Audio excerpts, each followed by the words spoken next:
Let's look at the algorithm for implementing a queue using two stacks. So here we have an empty queue with two stacks.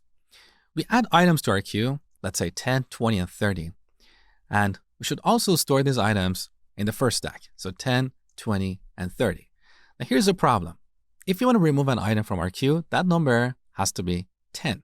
But 10 is the last item in the first stack, so we don't have access to it. However, because we have a second stack, we can use this as an opportunity to reverse the first stack. So we pop each item from the first stack and add it to the second stack. 30, 20, and 10. Now our first stack is empty, and the second stack includes all the items in the order that should be removed.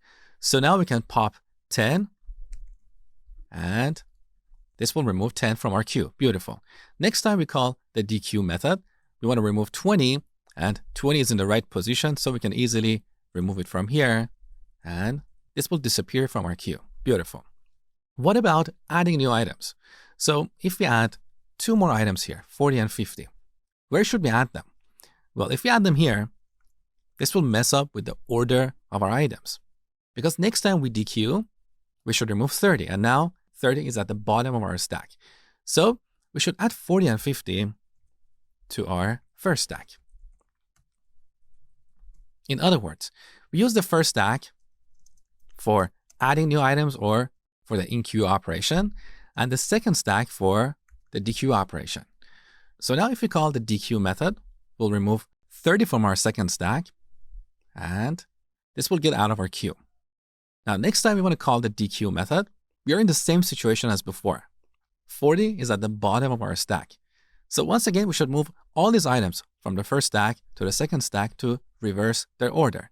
So here's the algorithm. Whenever the second stack is empty, we need to move all the items in the first stack into the second stack. With that, let's go ahead and implement this queue. So I'm going to create a new class and call it queue with two stacks. Here we need two stacks, so private stack of integer. We call it stack 1. And another stack, which we call stack 2. Now let's implement the in-queue method. So public void in-queue. We always add new items to our first stack. So stack 1 dot push item. Now let's implement the dequeue method. Public integer dequeue. First, we should check to see if the second stack is empty.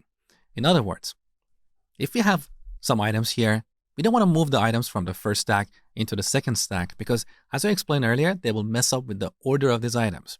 So we'll move items from the first stack to the second one only if the second stack is empty. So if stack 2 is empty, here we can use the empty method or is empty. They're essentially the same. If the second stack is empty, then we're going to move all the items from the first stack into the second stack.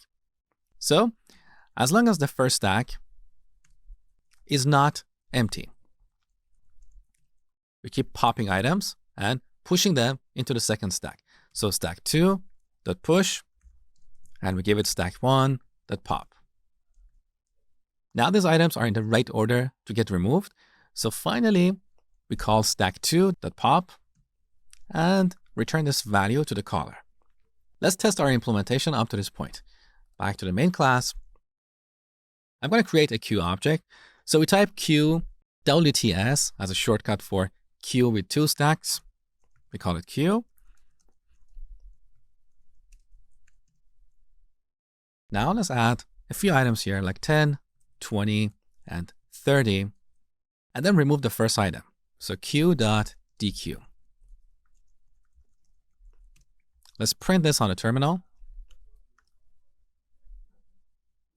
So first, 10 got removed. Beautiful. Let's try it one more time. So queue.dequeue. This time we should get 20. Beautiful. And one last time. Now we should get 30. Now, what if we dequeue an empty queue? Let's see what happens. We got an empty stack exception. This is not terribly bad, but it's better if you throw an exception like illegal state exception or queue empty exception. So back to our class, we want to check to see if both stacks are empty. If we don't have any items in either of these stacks, that means our queue is empty. So if stack 1 is empty and stack 2 is also empty, then we'll throw a new illegal state exception. Let's try it one more time. Now we got a more meaningful exception. That's better. Now here's a question for you. What are the runtime complexities of these operations when we use two stacks to implement a queue? Pause the video and think about it for a second. Here's the answer. Enqueue is an O of 1 operation because we simply add an item on top of our stack. But what about dequeue? Well, in the worst case scenario, we have to iterate over all the items in the first stack and move them to the second stack. So the cost of this operation increases linearly according to the size of our queue. So here we have an O of n operation. Now let's implement the isEmpty method. So public boolean isEmpty. We're going to use the same logic that we have used over here. So I'm going to extract this boolean expression, move it over here, and then reuse this method in our dequeue method. So if isEmpty, that makes our code cleaner, more readable, and we have reused this logic. So there is a single place that we need to change in the future if we have to. Now let's implement the peek method. That is very similar to what we have in the dequeue method, but instead of popping an item from the second stack, we should simply return it. So to save time, I'm going to select this code, duplicate it, then rename this to peek, and replace pop with peek.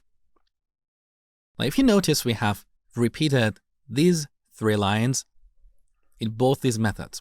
This is a good opportunity for refactoring. So I've selected this code.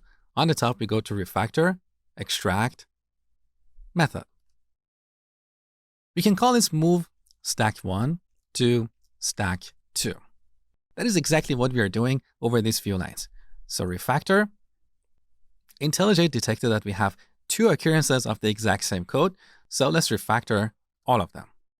And here's the end result.